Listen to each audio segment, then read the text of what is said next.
na ibang PG Respacio. Di naman na naglalas mo ang pikas di awit na. Praise God, tayo po ay nasa halos kalagitnaan na atin po serye ng Revival, Renew, and Refocus series.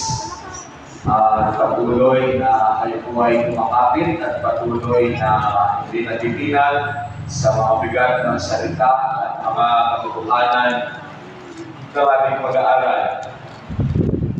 Tunay ang kapulihan ng ating Diyos ay sasaksihan sa lakong ito ng Iglesia ng Carmencita. Maraming salamat po sa patuloy ninyong bumalik sa ating po bahay lalaganan sa lakong ito ng Carmencita sa inyong pong sakripisyo. Kaya hindi po ako mapapagod na maglingkod sa inyo at hindi rin po ako magsasawang paalalahanan ng bawat isa para sa ikaluunlad ng ating pananampalataya.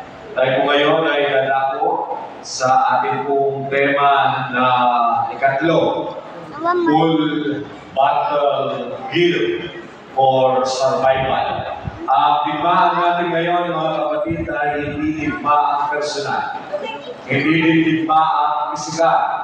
Kung hindi digma ang espiritual upang higit tayo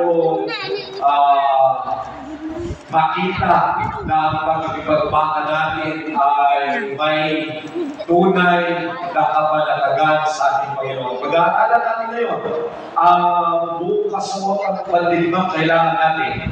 Hindi tayo pwede kumarap sa isang digmaan na hindi tayo nakasuot ng buong kasuotan at pandigmang. Hindi pwede kulang dahil ito ang aatakin ng kalaban upang humina o maaaring malagsak ang depensa ng ating pananampalataya. Kaya ngayon ay pag-aaralan natin at ihimay-himay natin ang buong kasuotan ng pandigma na kailangan natin sa ating pananampalataya. Tayo po ay yuko sa panalangin. Minamahal po namin Diyos, magandang gabi po Panginoon. Salamat, Amang Banal, sa ikatlong gabi ng iyong kabutihan sa lakong ito ng bahay lalaganan ng Carmencita. Salamat sa patuloy na paanyaya sa mga kapatid na dumagalo sa gabi-gabi nito.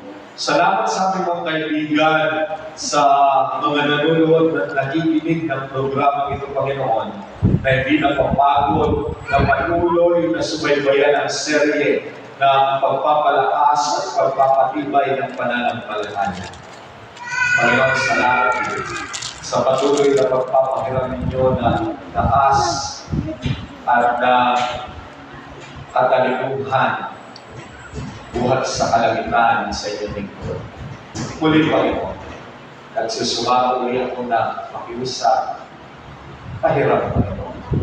Pahiram muli na pansamantalang kalakasan at ng katalinuhan mula sa langit.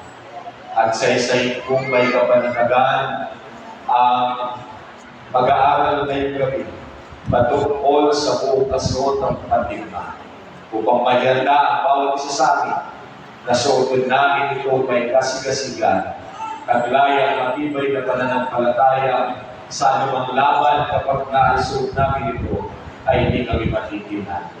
Salamat po, Panginoon, sa kasiguruhan na ipapahiram niyo rin sa akin ng lakas at matapos sa aming pong servisyo ito na may katubahan dahil sa iyong kapatiran.